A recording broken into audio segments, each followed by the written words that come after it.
So down here is our class that we implemented. The only part that we took, since it wasn't all required, was the label. We have that. We need to do encapsulation using the encap table D and router.process network packets. So if we look at the simulations, you can see we have our table set up here for encapsulation. And then for the code, we have processing the network packet where we encapsulate it in an Mpls frame and then pass it on to process Mpls frame.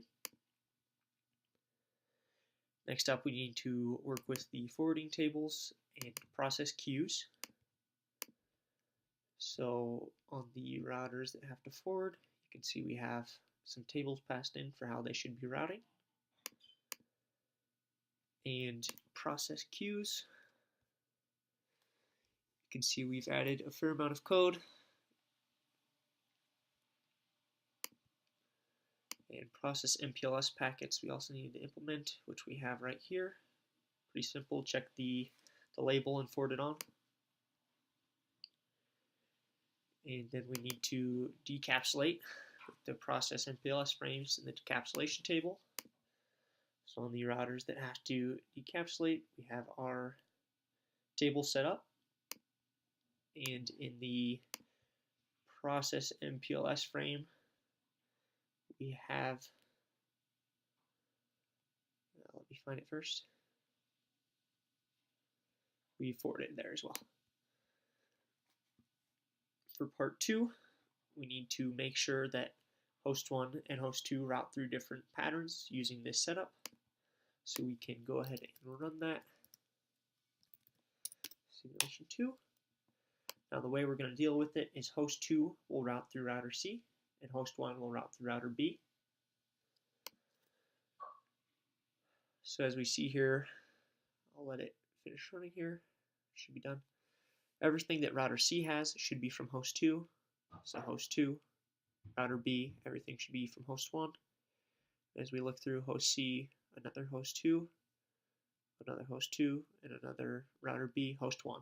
So everything from host 1 routes through router B, and everything from host 2 routes through router C. And on to the last part where we have to implement the priority routing.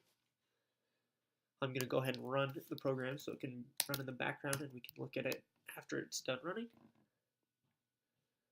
So we need to add the priority to the network packet.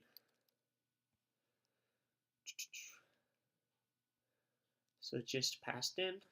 It's stored as a part of the string, and we put it in between the destination and the data, just a single bit, 1 or 0.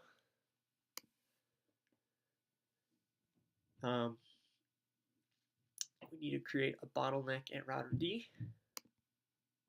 which we do. Every link is 500 except for the link between router D and host 3 is 100. So that'll be the bottleneck.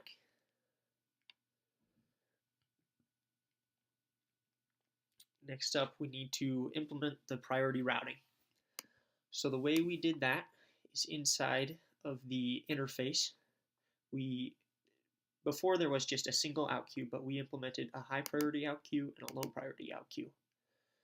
So when the router passes or processes a queue, it will look at the priority and then put it in the appropriate output or out interface. So here it'll pass in a priority when it's putting it into the out interface. And when we put it, if it's priority 1, it will go in high priority. If not, it'll go in low priority. And then when the link layer goes to get it, we will first check and see if the high priority queue has anything in it.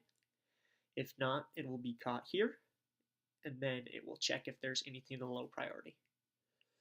And we can see that running here from the output. We're looking at the link between router D and H3.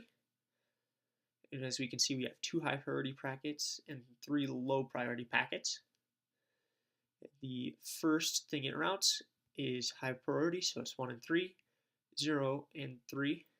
Then once it has no more high priority packets, it goes ahead and sends off the low priority packets.